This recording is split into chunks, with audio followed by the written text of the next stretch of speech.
Good evening, everyone, and welcome to Opinion Leaders. Happy weekend to all of you. Tonight we will be talking about a very sensitive topic, but then I have two very beautiful ladies with me, and thank you very much for joining us. Our first guest is Ma'am Daphne C. Kulanag, the Project Director for ABK2 Initiative of World Vision Philippines, and my other guest is Binibining Pilipinas, Miriam Kiambao, who is the Celebrity Advocate for World Vision, and you can also catch her on TV5 on Bangis. Yes. Thank you very much for joining us this evening. Thank you for inviting us here. Thanks as well. It's a pleasure. Okay. Well, to the both of you, we will be talking about child labor, right? And just to give our televiewers, you know, an exact view on the problem, because child labor and child work is quite different, right? Mm-hmm. So, what is child labor, ma'am? Child labor in the Philippines, as defined by law, is any work for children below 15 years of age, which could be detrimental to their moral, spiritual, physical development. So we need to distinguish child work and child labor. And oftentimes people would say, if we talk about child labor, we mean those that could be dangerous to the health. If children work for long hours, that would be child labor. There's a set number of hours for those who are allowed to work. But the law also says that any work for children below 15 would constitute child labor. Work which is not with the permission of without the supervision of adults. But we need to distinguish, for example, cleaning windows at home to teach children responsibilities. Yes. That would be child work. Right. But if it exposes the child to danger, like cleaning windows of buildings, then there's hazard. And then of washing dishes, for example, that can be considered child work if it teaches children responsibility. But if the child starts washing dishes for several hours in the evening and outside the home, that may be child labor. So the law has certain parameters which would consider work to be exploitive, work which presents hazards, and where the child is deprived education. So that would be child labor. Right. And since we've already defined what child labor is, Miriam, what would you say would be the problem in the Philippines? I'm sure this is a big problem, right? To just give an illustration, back in 2007, statistics say that in the Philippines there are about 4 million children between the ages of 5 to 17 that are in labor. Okay. And then about 2.4 million of them are involved in the worst forms of child labor, and the worst forms include sugarcane plantation, mining and quarrying, domestic work, deep sea diving, what else? Sexual exploitation, scavenging, and pyrotechnics production. And I haven't been exposed to all these types of child labor, but I've been exposed to some. Obviously, we see scavengers all around, even Metro Manila. And it's just so heartbreaking to see all these children using the garbage dump as their playground. Right, know. And then a lot of them, instead of being in school, they're out there, selling sampaditas just so they could buy notebooks for their school. But then it also takes away from time that they should use in order to study for their exams, study for their lessons, as well as for play. Exactly. And that takes a lot from childhood, basically. I've also been exposed to pyrotechnics production in Bulacan.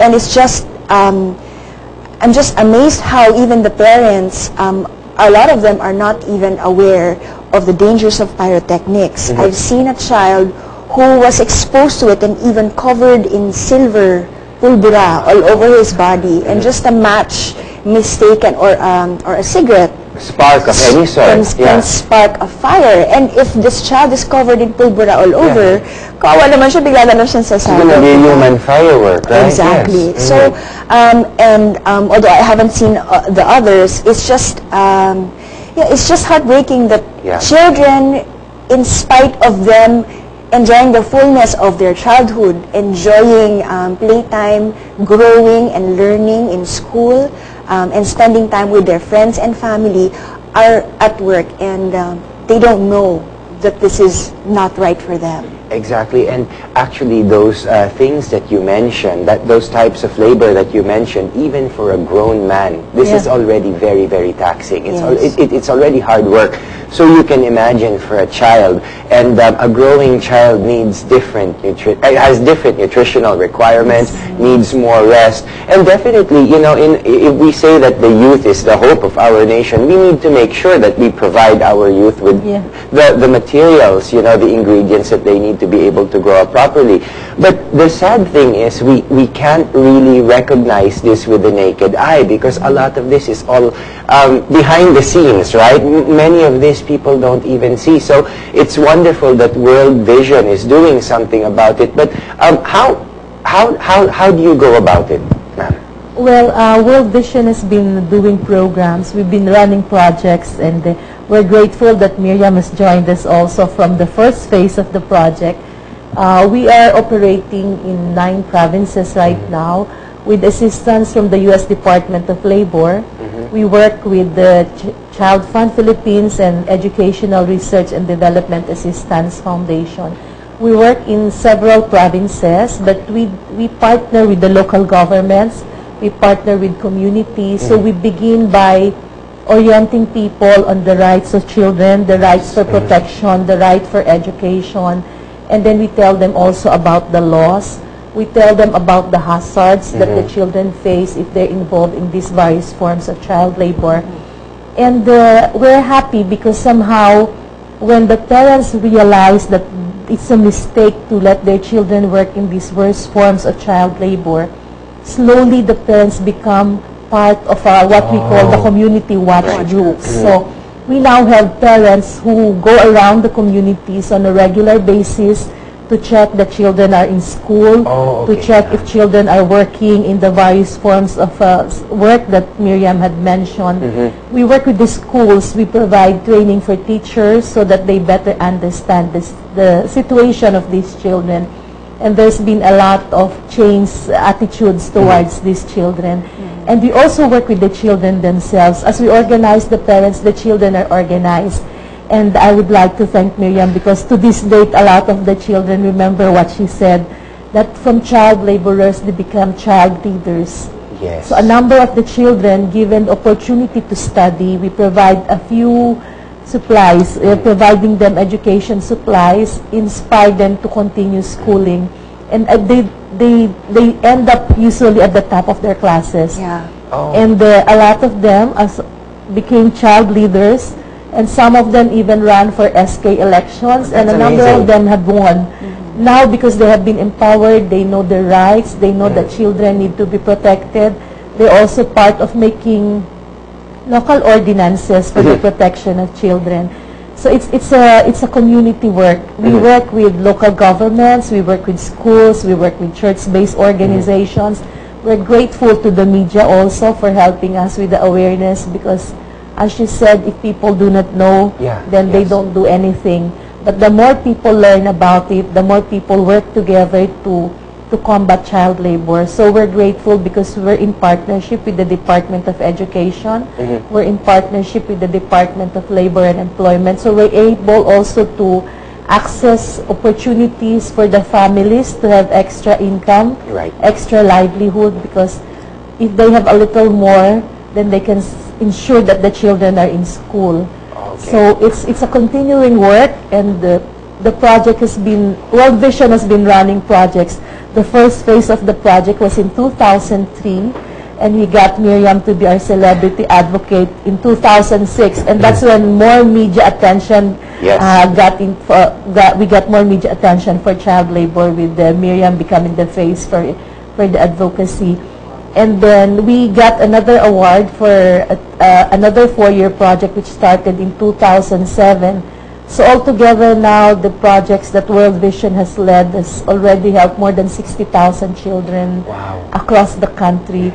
Children engaged or at risk of the worst forms of child labor. And we're praying that we get another chance to help more children in the next 4 years. Yes, that's very, very inspiring. Huh? Yeah, I actually feel very inspired with the children themselves because of this educational tools that ABK is giving the children. Children themselves know what their rights are, which is very important. Because even though the parents may at times forget that they're supposed to work at a certain hour, if the children know when to say no because it is part of their rights, Right. then we've already made a change because the children themselves know. There have been child leadership programs as well, especially in Cebu, where there are children that are part of the media, and they are also included in educating the public and their fellow children what their rights are, to continue to inspire each other to better themselves, to push towards education, and contribute to their community. So it's really great how the changes have happened in these children, and we know that for as long as we support them, they too will one day rise up to be contributors in society. And because they went through something like this, it's wonderful how they can actually get it and turn it around, right? Exactly. To become child leaders and all that. But for example, I'm just curious, do some of these parents of these children who are involved in child labor, do they actually condone this? Are there some parents who actually do? A lot of it is a result of ignorance, I believe. Okay. They just don't know that, well, the bottom line is they need to make money in order to feed the family Survive. and to survive. So whatever can help them. Whatever can help them. Their hands are not enough to make enough money for the family, the mom and dad. So they employ their children to help them contribute to make the work more efficient, for example, or probably to produce more pyrotechnics, for example. Right. Or to help more in the sugar plantation. Unfortunately, they're not aware that there are hazards. Right. So that's why ABK has initiated to educate the parents themselves, so they too may be aware that it's not good for their children. That's good. So it starts with the child and then it moves to the parents, schools, communities, and at least that's very important. That's good. So now we've defined the problem and we have to go on a short break, but when we go back we're going to talk about possible solutions and what we can do about them. So don't change the channel, Opinion Leaders. We'll be right back after these messages.